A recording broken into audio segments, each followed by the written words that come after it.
lava slope. Nice job getting over the lava slope. And as they enter the crater, let's head on over to Kirk at the start line with the next team. All right, guys, I'm back down here with the start line with another team that is usually here, actually here every year. It's the University of Wyoming. And what's your name? I'm Shelby.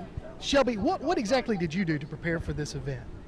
Well, we spent about 1,000 hours as our team just building the buggy, welding and training, and yep.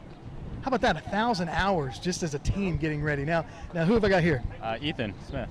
Ethan Smith. Now, I have to ask you a question, Ethan. These are both of you guys are rookies driving these things, but let me ask you this: How was it that you were chosen to be on this buggy? The guys had a liftoff competition, and I guess I came out the strongest, so we just put the strongest rider up front, I guess. How about that? They had a competition. You got to like that competitive spirit. University of Wyoming. We're looking forward to seeing them run. Back to you guys. All right, thanks a lot, Kirk. Yeah, Wyoming always a team that does pretty well here at the Space and Rocket Center and at the Moonbuggy race, and also responsible for one of the greatest crashes and burns I've ever seen. I'll tell you about that though when we get to them here in just a few minutes. Let's continue though with Virginia City High School. Well, an unpopulated leaderboard. There was a little sneak peek. A little teaser. Thanks, Lee. All right, still doing well, climbing up to the top of the hill now. And approaching obstacle number 16 of 20.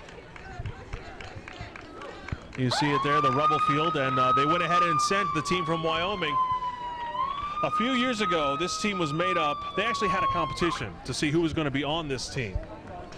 Every year they apparently do it, and they did it for this one too. They had a school competition to see who was going to be on the team. A few years ago, the first time we actually broadcast the entire thing live, their team was made up of a cyclist, an actual like semi-professional or college cyclist, right? And their female rider on the back, I believe, competed in the field events in track and field. Wow! She was a hammer throw and shot put, that kind of thing. And they flew through this course. I mean, it was a true speed run. It was one of the most amazing runs we had ever seen. They were going so fast. And until they hit that last turn, the very last obstacle, literally right before the finish line, and they rolled the buggy. They rolled it into the hay bales. Wow. And they quickly set it back up and finished, and they still finished with, I think, a top 3 time, if I'm not mistaken, for a rookie team. It was amazing. Oh, my goodness. Uh-oh. It looks like we have a structure failure on this one. Yeah, the front half of the buggy has rolled on Wyoming. And he's wearing a big helmet, so he's all right. It's one of these buggies. This may be the first buggy we've seen so far today that actually has a pivot in the center. Articulating frame. I was going to highlight the safety gear that they have on. He ended up on the ground on his head, and he's back on the buggy going. He may not remember today, but... I was right. Yeah, they did finish in 3rd place in 2009. And in 2012, they've actually had crash a couple of times in each year since then. I guess you could technically call that a crash. But in 2012, no crashes, and they finished in 6th place with a time of 6 minutes and 23 seconds. Now, I'm disappointed in their helmets. I think their helmets should be cowboy hat shaped. I was thinking that too. At least they could strap some on. They hit that obstacle really well. So far, so good.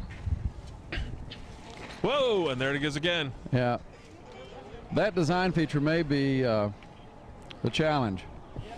Well, it's amazing he's still in his seatbelt. He's still belted in.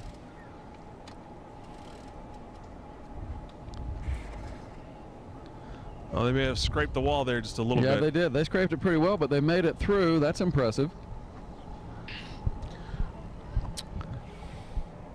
I think he's waiting right now. He doesn't necessarily need to help pedal, because I don't think he's strapped into his pedals in this one.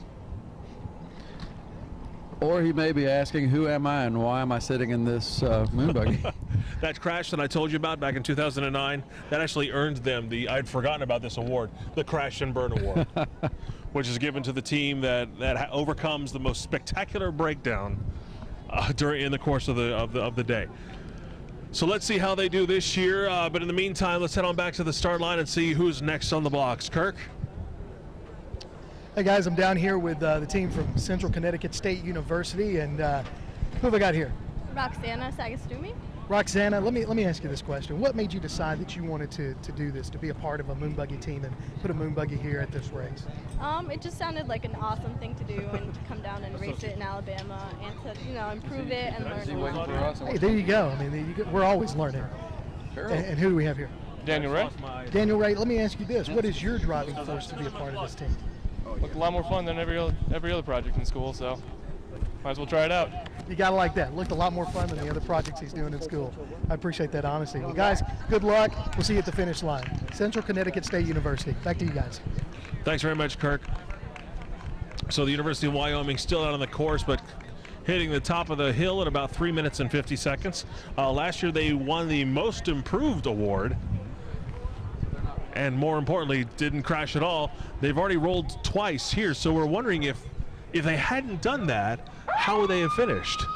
We're gonna have to keep an eye on that, see if they can make sure they can make improvements on it next year, because they're not quite done at 4 minutes and 10 seconds. In the meantime, Central Connecticut State University, they've been here a few years now. From New Britain, Connecticut, they are underway. Well, and you talk about the time that they have. We'll see if they can get into the pit and make adjustments to their buggy. I keep wanting to say rover.